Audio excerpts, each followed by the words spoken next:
Juan capítulo 1, versículos 35 al versículo 51. La identidad de Jesús expresada por los primeros discípulos. ¿Por qué Jesús tuvo 12 hombres comunes y corrientes que lo siguieron hasta el fin y llegaron a trascender en el mensaje del reino que Jesús predicó mientras estuvo en este mundo?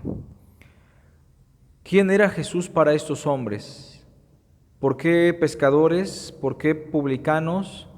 ¿Por qué personas que tenían una vida humanamente hablando normal estuvieron decididos a abandonar a su familia, a abandonar su trabajo, a abandonar un estilo de vida que humanamente pudo haber sido tal vez más cómodo? ¿Quién fue Jesús para estos hombres?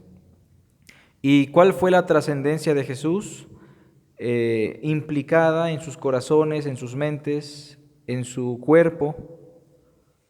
Porque lo que nosotros vamos a encontrar en el relato del Nuevo Testamento es a hombres a los cuales se les conoce como discípulos, que van a dejar su vida plasmada en este mundo al servicio del Hijo del Carpintero, Jesús de Nazaret.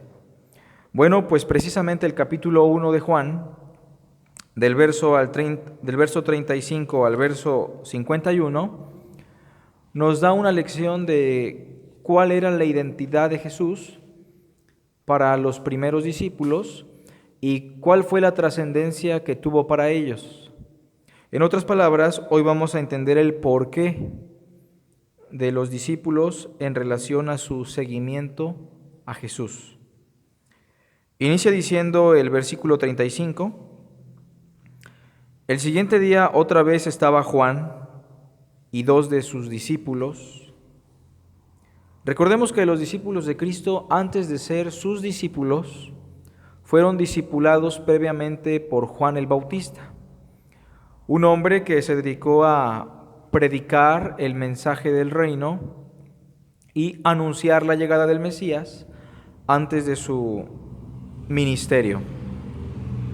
Pero entonces, los discípulos de Cristo son discipulados previamente por Juan el Bautista.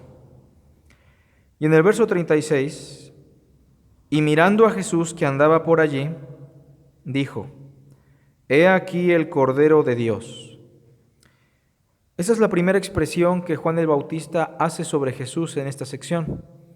La expresión el Cordero de Dios ya aparece en otros textos del Evangelio de Juan. En el mismo capítulo, por ejemplo, versículo 29, Juan el Bautista también, cuando miró a Jesús, dijo sobre él: He aquí el Cordero de Dios que quita el pecado del mundo. Y al otro día vuelve a mirar a Cristo y en el verso 36, enfrente de sus discípulos, Juan el Bautista expresa: He aquí el Cordero de Dios. Evidentemente los discípulos de Juan, quienes posteriormente van a ser discípulos de Cristo, han entendido muy bien la expresión el Cordero de Dios. Y también han entendido cuál es el beneficio que nos puede otorgar el Cordero de Dios, que quita el pecado del mundo. Inmediatamente que Juan responde o expresa que Jesús es el Cordero de Dios, en el verso 37 dice: Le oyeron hablar los 2 discípulos y siguieron a Jesús. En palabras muy sencillas, lo que está pasando en este pasaje es que Juan habla sobre Jesús y 2 de sus discípulos lo abandonan para seguir a aquel personaje al cual Juan le llama el Cordero de Dios, que quita el pecado del mundo. Entonces, en primer lugar, Jesús para los primeros discípulos es el Cordero de Dios. Y el beneficio o la trascendencia de este título tiene que ver con nuestra eternidad, porque el Cordero de Dios quita el pecado del mundo. Fíjense, hermanos, que los discípulos siguieron a Jesús no únicamente por un fanatismo religioso. Ellos han comprendido claramente quién es el Cordero de Dios. Ellos han comprendido muy bien el lenguaje de Juan y saben cuáles son las implicaciones de creer en Jesús como el Cordero de Dios y considerarlo su Cordero de Dios.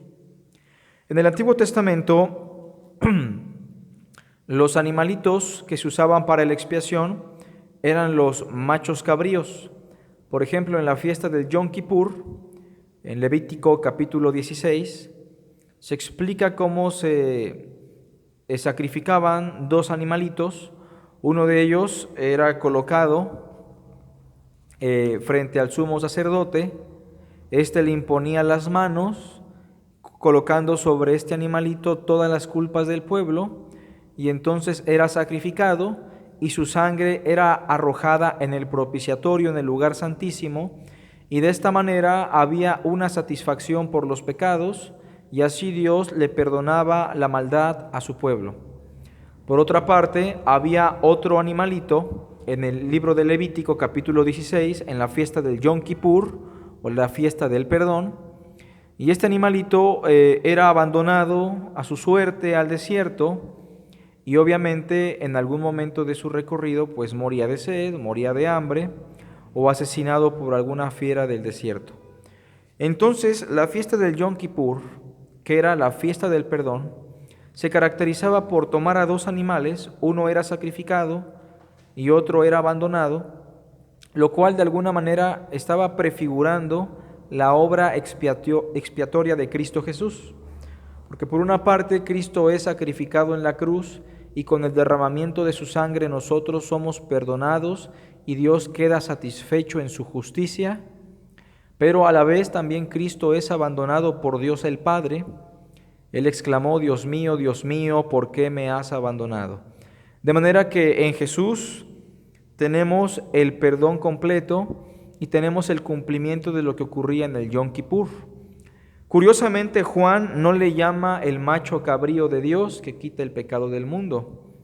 Juan le llama el Cordero de Dios.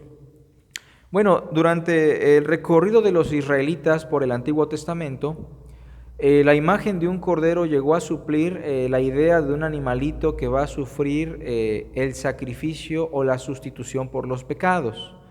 Literalmente hablando, lo que se sacrificaba era un macho cabrío, pero ya en el lenguaje del pueblo, en el lenguaje vulgar, la frase el Cordero de Dios llegó a aludir mucho a los animalitos que eran asesinados en las fiestas o en los ritos de los judíos. En ese sentido vamos a encontrar la idea de un cordero que va al matadero en Isaías capítulo 53. También Jeremías va a hablar de sí mismo como un cordero que es llevado al matadero cuando los israelitas que no creían en su mensaje lo querían matar. Y así es como llegamos nosotros al Evangelio de Juan y escuchamos a Juan el Bautista decir: He aquí el Cordero de Dios que quita el pecado del mundo. Entonces, primero vamos a entender algo, hermanos. Jesús es el Cordero de Dios, Jesús es nuestra propiciación, Jesús es nuestra expiación. ¿Cree usted que Jesús es el Cordero de Dios que puede quitar el pecado del mundo?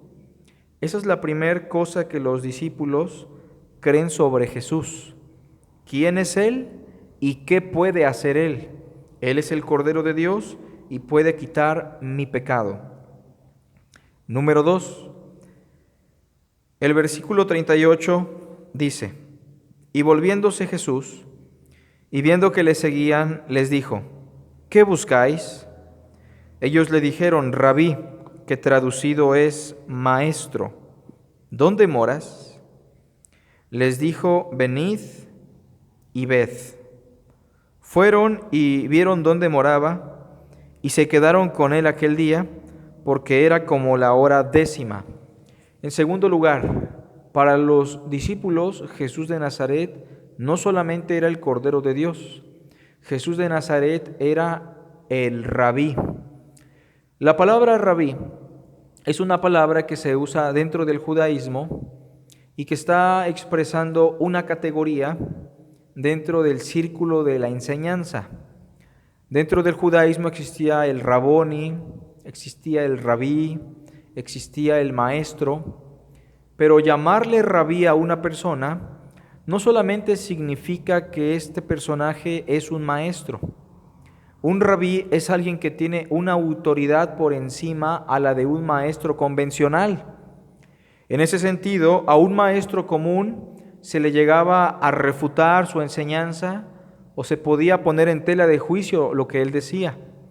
Pero ante un rabino o ante un rabí, las personas guardaban silencio porque su explicación o su enseñanza era una enseñanza que trascendía a lo normal y se le daba una autoridad suprema. Tal vez ustedes recordarán el capítulo 7 de Mateo, cuando termina diciendo que aún los escribas y la gente del pueblo quedaba maravillada de Jesús porque les hablaba con autoridad y no como los escribas. Entonces, en segundo lugar, los discípulos creen que Jesús es el rabí. Están creyendo que Él es el gran maestro y en consecuencia ellos saben que Jesús puede instruirles en la verdad, que Jesús tiene la enseñanza y la autoridad que proviene de Dios para que ellos sean instruidos en el camino de la verdad. Por un tiempo ellos siguieron a Juan, pero recuerden que Juan capítulo 1 dice que Juan el Bautista no era la luz, sino que vino únicamente para dar testimonio de la luz. Pero ahora que ellos saben quién es la luz, quién es el gran maestro y quién puede instruirlos de manera plena, sin error, sin confusión, pues entonces ellos dejan a Juan, lo consideran su Cordero de Dios y lo consideran su rabino, lo consideran su rabí. Pero es curioso que en el verso 38 ellos le hacen una pregunta a Jesús, le preguntan, ¿dónde moras?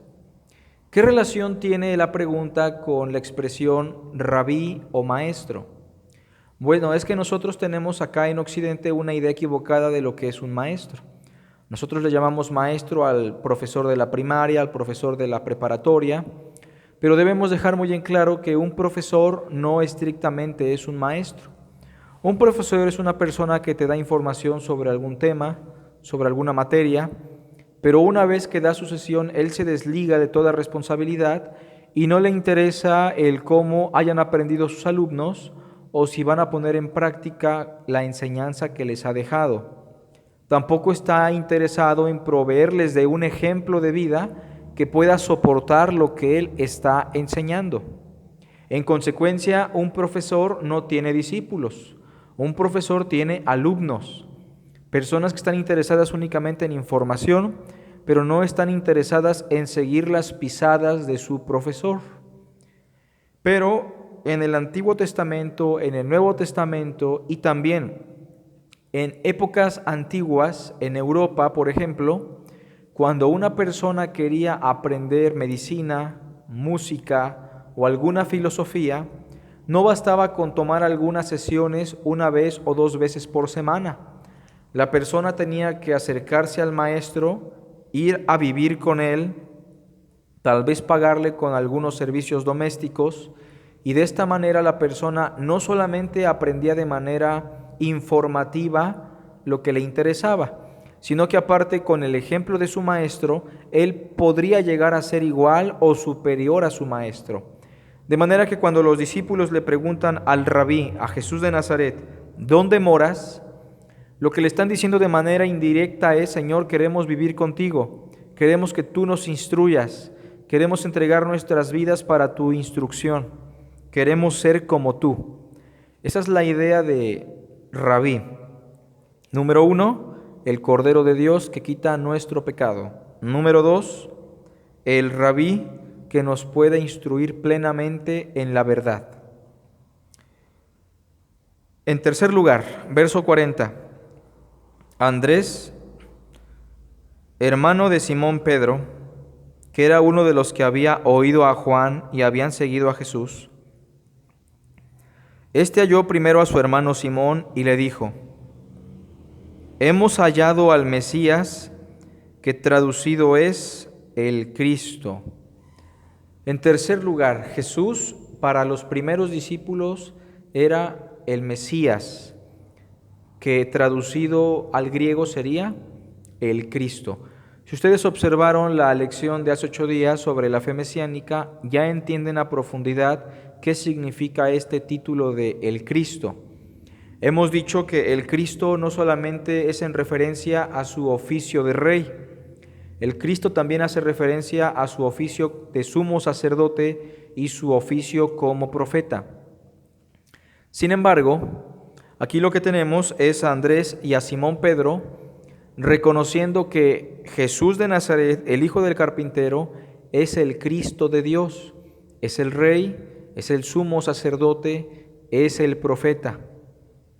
Y noten que es peculiar que el Evangelio de Juan nos diga el nombre de Pedro en su estado primario. De hecho, su nombre es Simón, lo cual significa en palabras hebreas arena movediza o una caña que se mueve. Sea cual sea la mejor traducción de Simón, arena movediza o una caña que se mueve de un lado a otro, lo que refleja el nombre de Simón es inestabilidad, es una inconsistencia en su vida. Y de hecho, cuando nosotros examinamos la vida de Simón a la luz de los evangelios, nos vamos a dar cuenta que él es muy inconstante en todos sus caminos, es muy inestable como las arenas movedizas o como un junco que se mueve de un lado a otro por el viento. Por un momento va a estar lleno de fe, va a caminar sobre las aguas, inmediatamente va a llenarse de miedo y de incredulidad y se va a hundir. Vamos a encontrar también a un Simón que por un lado va a reconocer: tú eres el Cristo, el Hijo de Dios, va a ser exaltado y alabado en ese momento, y a los minutos siguientes va a ser confrontado por Jesús diciéndole: apártate de mí, Satanás. Vamos a encontrar a un Simón que va a decir: Señor, mi vida pondré por ti, con toda seguridad y certeza de que lo va a hacer, pero también vamos a darnos cuenta que días después va a estar negando al Señor Jesús 3 veces antes de que cante el gallo. Recuerden que los nombres dentro del judaísmo no están reflejando una belleza fonética, es decir, no le pusieron Simón porque Simón sonaba bonito. El nombre dentro del judaísmo o dentro del lenguaje bíblico representaba la actitud, la identidad o el carácter de la persona. En ese sentido, cuando le pusieron Simón sus padres, lo que están buscando es reflejar la naturaleza de su persona en el nombre. Simón es una persona inestable, una persona emocional, una persona movediza. Pero entonces, él es informado por su hermano Andrés que han hallado al Mesías, que traducido es el Cristo. Si entendemos que Jesús es el Rey, el sacerdote y el profeta, debemos entender que en conjunto Jesús tiene la capacidad como Mesías para transformar nuestra vida de forma completa, para dar un giro pleno a nuestra identidad, para cambiar por completo quiénes somos y hacernos nuevas criaturas. Como dice Pablo, de modo que si alguno está en Cristo, nueva criatura es. Las cosas viejas pasaron, he aquí todas son hechas nuevas. Esta es una situación que no solamente se va a ver reflejada en Simón, sino que también en algunos hombres del Antiguo Testamento. Dios sí interviene para cambiarle su nombre, y eso significa nada más y nada menos que Dios transformó su naturaleza. Ya no serás Abraham, ahora serás Abraham. Ya no serás llamado más Jacob, sino Israel. Ya no serás llamado Simón, así lo dice el verso 42. Tú eres Simón, hijo de Jonás, tú serás llamado Cefas. Cefas es la palabra hebrea que traducida al griego es Pedro, la cual significa piedra. Noten cómo le da un nombre contrastante en relación a su nombre anterior. De hecho, el apodo que le da Cristo a Simón es Pedro, y Pedro significa piedra. Le está ayudando a tener una nueva naturaleza firme, sólida, un hombre con convicciones, un hombre de fe. Entonces, para ellos Jesús era el Cristo, aquel personaje que puede transformar nuestra vida de forma plena.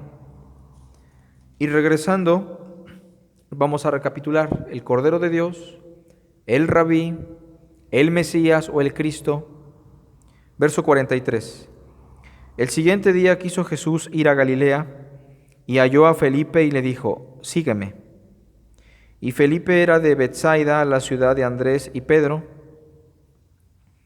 Felipe halló a Natanael y le dijo: Hemos hallado a aquel de quien escribió Moisés en la ley, así como los profetas, a Jesús, el hijo de José, de Nazaret. Número 4. Para los primeros discípulos, Jesús era el cumplimiento de la ley y el cumplimiento de los profetas. Para los primeros discípulos, Jesús era el cumplimiento pleno de todo lo dicho en el Antiguo Testamento. Para ellos, Jesús era el todo. En Jesús, los primeros discípulos se sentían completos, porque en Cristo encontraban el cumplimiento de todas las promesas de Dios hechas a los hijos de Israel. Noten que especialmente se dice en el verso 45 que Jesús es aquel de quien escribió Moisés, así como los profetas. Y de hecho, cuando Moisés escribe sobre Jesús, la parte más directa sobre la profecía mesiánica en el Pentateuco o en la Torá es Deuteronomio capítulo 18, en donde se dice que Dios le dice a Moisés que en un futuro le levantará a los israelitas un profeta semejante a él. De manera que aquí se está refiriendo a Jesús como el cumplimiento de todas las cosas, pero especialmente aludiendo a su labor profética. Y recordemos que un profeta no es precisamente aquel hombre o aquel personaje que adivina el porvenir o que pueda adivinar el futuro o avisarnos de catástrofes naturales. Un profeta sencillamente es alguien que trae el mensaje de Dios. En las palabras del apóstol Pablo, un profeta es aquel que edifica, consuela y exhorta con su predicación. En ese sentido, todos los cristianos del nuevo pacto que predicamos la palabra somos profetas de Dios.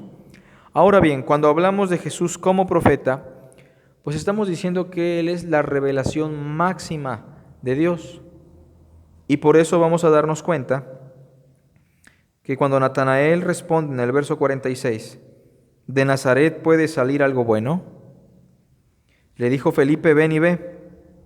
Cuando Jesús vio a Natanael que se le acercaba, dijo de él, he aquí un verdadero israelita en quien no hay engaño. Le dijo a Natanael, ¿de dónde me conoces? Respondió Jesús y le dijo, antes que Felipe te llamara, cuando estabas debajo de la higuera, te vi. ¿Qué es lo que tenemos en este pasaje? Tenemos a Jesús de Nazaret, por decirlo así, adivinando o sabiendo de antemano quién era Natanael y en dónde estaba Natanael antes de que lo llamara Felipe. Algunos críticos de la Biblia o eruditos de la teología dirán que esta es una evidencia de que Jesús, en su estado de humillación, echó mano de su divinidad. Y entonces no había ninguna forma humana en la cual Jesús pudiera saber quién era Natanael y en dónde estaba Natanael, a menos de que él usara su divinidad.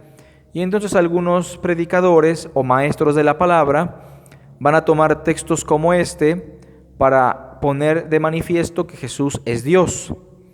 Y nosotros ya hemos explicado en las sesiones de Cristología que evidentemente Jesús es Dios y que eso nadie lo puede negar porque la Biblia dice que el Verbo era Dios y aquel Verbo se hizo carne. La Biblia es muy clara cuando habla de la divinidad del Cristo, pero la Biblia también es muy clara en decirnos que cuando Cristo estuvo en el estado de humillación, fue hecho semejante a los hombres y estuvo en condición de hombre, y que nunca va a echar mano de su divinidad, puesto que se despojó a sí mismo. Entonces la pregunta que surge, hermanos, es ¿cómo Jesús pudo saber quién era Natanael y en dónde estaba Natanael si usted, hermano Carlos, está afirmando que Jesús no usó su divinidad? Bueno, pues es muy sencillo. Si estamos diciendo que Jesús es el cumplimiento de la ley y de los profetas, y que específicamente Moisés dijo que se levantaría el profeta enviado por Dios, pues así como Dios le reveló muchas veces a Moisés, a los profetas o a los apóstoles, cosas que solamente Dios puede saber, así Dios le está revelando al profeta Jesús quién es Natanael y en dónde estaba Natanael. Les voy a dar un ejemplo de ello. ¿Recuerdan la historia de Ananías y Zafira? Una historia en donde una pareja, un matrimonio, se propone dar un donativo a la iglesia de Jerusalén para repartirlo a los pobres y así estar emparejados con lo que hace Bernabé, un hombre que ha dado de sus bienes de corazón sin buscar lo suyo. Obviamente las intenciones de Ananías y Zafira son intenciones diabólicas, son intenciones de quedar por encima de los hermanos, son intenciones que tienen que ver con el orgullo, el ego, la soberbia, la jactancia. Pero entonces, de manera muy sorprendente, cuando ellos llegan con esta ofrenda, Pedro les dice: ¿por qué llenó tu corazón para que mintieses al Espíritu Santo? ¿Cómo es que Pedro pudo saber eso? Si yo sigo con la temática de los predicadores que dicen que Jesús es Dios porque adivinó quién era Natanael y en dónde estaba Natanael, también cualquier falso profeta podría decir que Pedro era Dios, porque Pedro adivinó y supo lo que había hecho Ananías y Zafira. Y lo mismo podríamos decir de muchos otros personajes en el relato bíblico.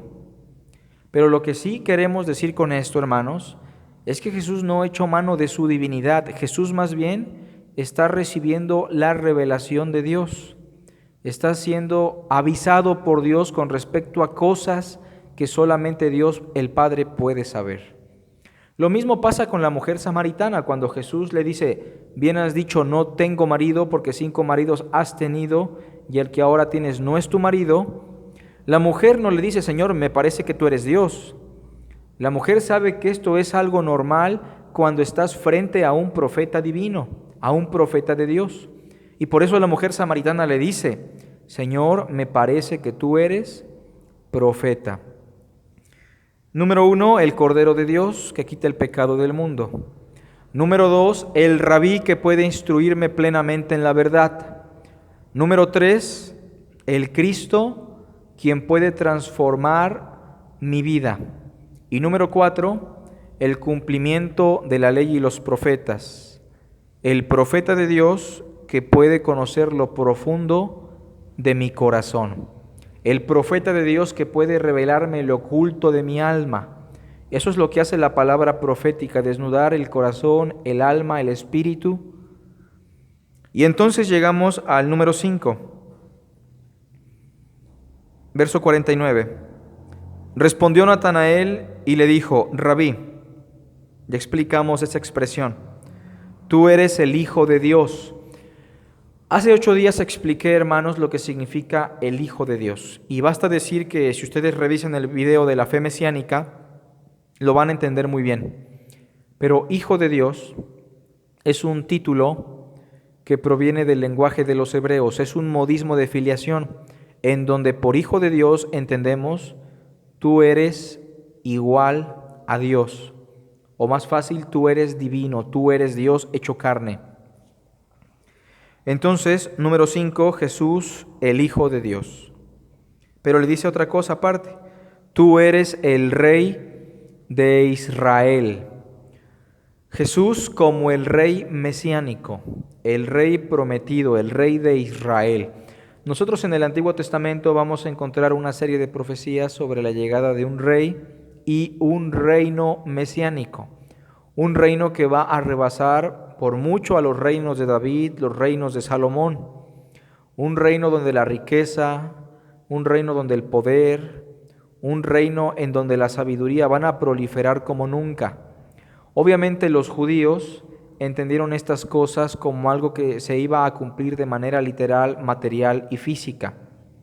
Pero recordemos que el apóstol Pablo dice en la segunda a los Corintios que el entendimiento de los judíos se embotó, que cuando ellos leen el antiguo pacto les queda puesto un velo, el cual por Cristo les es quitado. Y nosotros vamos a entender esos pasajes del reino y de la llegada del Rey a la luz de lo que Cristo mismo va a enseñar. Su reino no es de este mundo, eso pone de manifiesto que su reino es espiritual. Su reino ha llegado, pero no lo podemos ver si no nacemos de nuevo. Su reino es un reino de amor, de gracia, de fe, de perdón.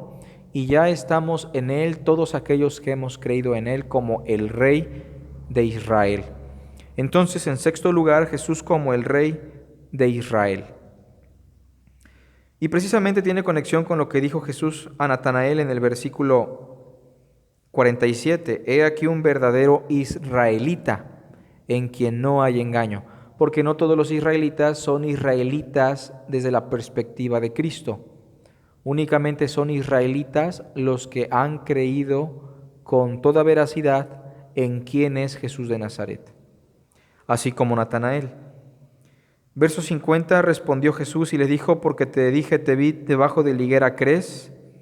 Cosas mayores que estas verás. Y le dijo, de cierto os digo, de aquí adelante veréis el cielo abierto y a los ángeles de Dios que suben y descienden sobre el Hijo del Hombre.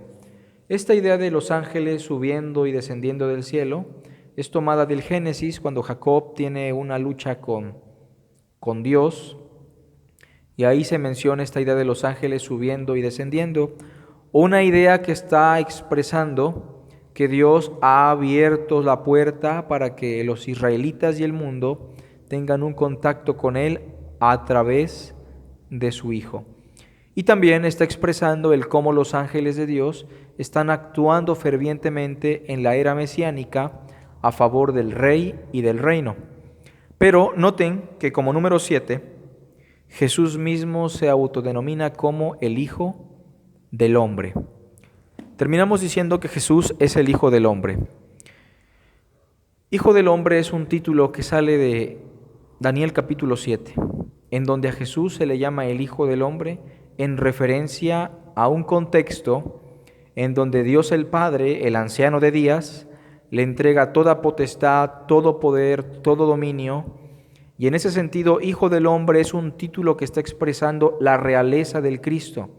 Está expresando que ha llegado el reino que destrozó a la bestia, que destrozó al imperio de los griegos, que destrozó al imperio medo-persa y que destrozó al imperio babilónico. Este es el imperio del Cristo, el Hijo del Hombre, que ha llegado para recibir toda potestad y que ya está reinando hasta que todos sus enemigos gradualmente se han puesto por estrado de sus pies. En ese sentido, el Hijo del Hombre es un título mesiánico que alude a la realeza y también a la divinidad del Cristo. ¿Por qué digo esto? Porque dice que viene sobre las nubes. En el Antiguo Testamento, cada vez que se habla de un personaje viniendo sobre las nubes, siempre es en alusión a Dios. Pero también Hijo del Hombre es un título que alude a su humanidad, pues al mencionar al hombre, esto pone de manifiesto que en Cristo existe una naturaleza humana.